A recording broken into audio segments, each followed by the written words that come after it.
So earlier in the year we acquired a breeding group of Thompson gazelles, and about a month ago we were quite lucky and we had our first birth. Fortunately it was the mother's first fawn, and even though initially she looked like she might be looking after him, it was soon apparent that she wasn't providing any milk for him. So that's when the keeping staff made the decision to step in.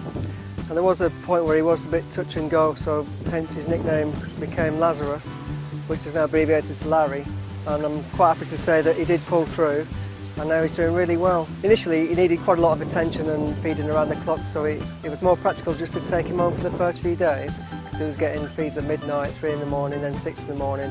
So getting over the first 24-48 hour period was essential. And then obviously after that, when he became used to feeding from us, taking his milk well, and he was kind of stable in terms of keeping himself nice and warm, we then made the next step into bringing him back into the zoo. And then the stage after that would then be to gradually integrate him as soon as we could into the group of Thompson gazelles, because we don't want him to be growing up thinking he's one of us. He needs to know that he's a Thompson gazelle. He's only one of 4 in the UK at the moment.